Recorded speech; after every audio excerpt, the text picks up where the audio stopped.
हम तो सर देखिए नदी किनारे रहने वाले लोग हैं, गंगा किनारे, गोमती किनारे। एक सामान्य सा सिद्धांत है कि जब नाव डूबने लगती है, तो केवल नाव नहीं डूबती है, उसके आस-पास जो भी चीज़ रहता है सब उसके साथ डूब जाती है। और अगर कोई बड़ा जहाज डूबता है, तो ज़ाहिर-सी बात है कि उसका भी सिद्धांत वही है कि आस-पास उसके जो भी रहेगा, सब डूब जाएगा। तो पहली बात तो ये है कि अपने मोदी जी ने देश को जिस स्थिति में पहुँचा दिया है, कि वो जहाज सामने दिखाई पड़ रही है कि डूबने वाली है, डूब रही है और ये उसके बावजूद भी उससे निकल कर के भाग सकते थे। लेकिन अब जो इनकी स्थिति है कि वो अपने आप को इतना करीब उसके लेते जा रहे हैं कि इनको भी उसके साथ डूबना ही डूबना है। और अपने देश में भी इनके साथ 2 दिक्कत है। एक तो ये है कि इनके वैचारिक अपने आप को दक्षिणपंथी मानते हैं और दूसरा ये है कि दक्षिणपंथी होने के साथ-साथ ये चंद अपने व्यापारी मित्रों का लाभ पहुँचाने की कोशिश करते हैं बार-बार। तो देश तो उनके लिए गौण हो गया है और देश गौण हो गया तो यह बात दुनिया के पैमाने पर अब नंगा होकर के आ गया सामने कि ये देश की बात कर रहे हैं या अपने चंद पूंजीपतियों, चंद कारपोरेट की नौकरी ये कर रहे हैं।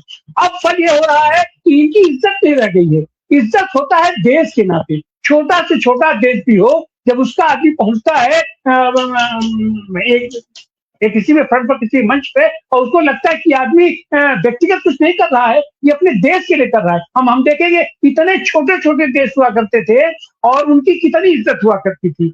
और लेकिन आज की तारीख में ये जो कुछ भी करते हैं, तो यह यात्रा भी उनकी एक तरीके से देश की समस्याओं से पलायन है। देश को उपदेश देकर के चले गए, आप लोग साइकिल से चलिए, आप लोग बिजली मत जलाइए, आप लोग सोना मत खरीदिए और अपने यहाँ से उठकर तो ये कहीं न कहीं से देश में ये जो समस्याएँ इकट्ठा किए हैं, उस समस्याओं से पलायन करके ये बाहर जाकर के और बाहर ये जाने का मतलब उनका देश के समाधान नहीं करना है। बाहर जाने का मतलब उनका है कि जो उनके चंद मित्र हैं, कारपोरेट मित्र हैं, उनके हितों पर जो कुठाराघात हुआ है या वो जो फँस गए हैं, जो उनके ऊपर जुर्माने लगे हैं, जो उनको भुगतान करना है, वो कहाँ से भुगतान करेंगे?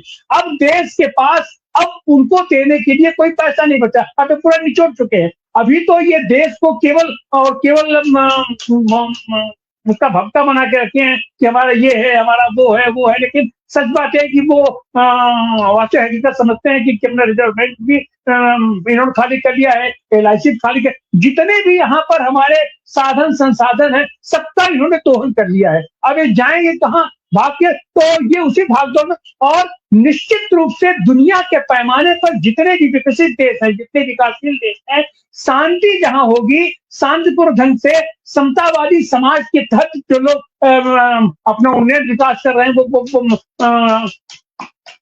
वहीं आपको समृद्धि मिलेगी। तो अब उनके सामने ये उनकी मजबूरी है, ये उन्हीं के सामने जाए। लेकिन उनके सामने वो लोग बोले चाहे ना बोले, कहें चाहे ना कहें, वो लोग चूँकि इतने शालीन होते हैं कि आपके मुँह पर कुछ नहीं कहेंगे। लेकिन वो जानते तो ही है, तो इनकी विश्वसनीयता वहाँ नहीं है और इनको खाली वहाँ परखा जा रहा है कि आदमी अगर धंधा करने के लिए आया है, तो वो धंधा, वो बिज़नेस इसके वो देश के लिए कितना फ़ायदेमंद है, वहाँ की ये सामाजिक संस्था में अपना कितना कम आएगा। तो ये भारत की जनता के नाम पर ये वहाँ चाहे जितना वहाँ बात कर लें, लेकिन जब वहाँ से वो सारी सुविधाएँ लेके आएँगे, उनसे डील करके आएँगे और जब वो देखेंगे कि इसका लाभ जो ये भारत की जनता को नहीं मिल रहा है, तो उनके ऊपर अविश्वास होगा और फिर उसके बाद वो उसका लागू कितना होगा, क्या नहीं होगा और शायद इनका पर्पस भी यही है कि ये भी जहाँ आकर के बताएँगे कि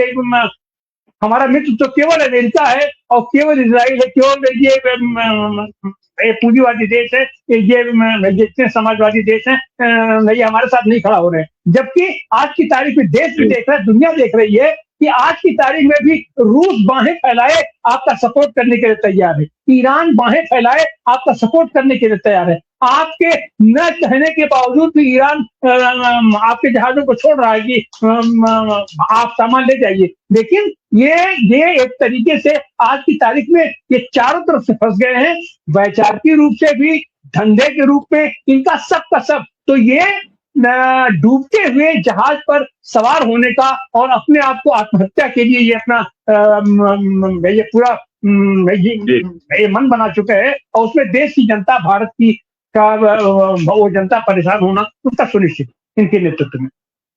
जी जी, बहुत बहुत शुक्रिया। अपना खुद का अपना क्या करते हैं वो तो उनका निजी फैसला है, लेकिन देश को बचा के रखें।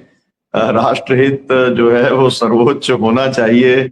और बहुत सारी संभावनाएं थी नॉर्डिक देशों के साथ में, केवल व्यापार के तौर पर नहीं, लेकिन विचार के तौर पर। जिस विचार के साथ में हम जब कहते हैं कि गांधी का देश है, बुद्ध का देश है, और हम लोग पर्यावरण को, हम प्रकृति पूजक देश हैं, बहुत कुछ संभावनाएं थी। लेकिन उन संभावनाओं के ऊपर मुझे लगता है बहुत ज्यादा काम नहीं किया जा रहा है, विचार नहीं किया जा रहा है।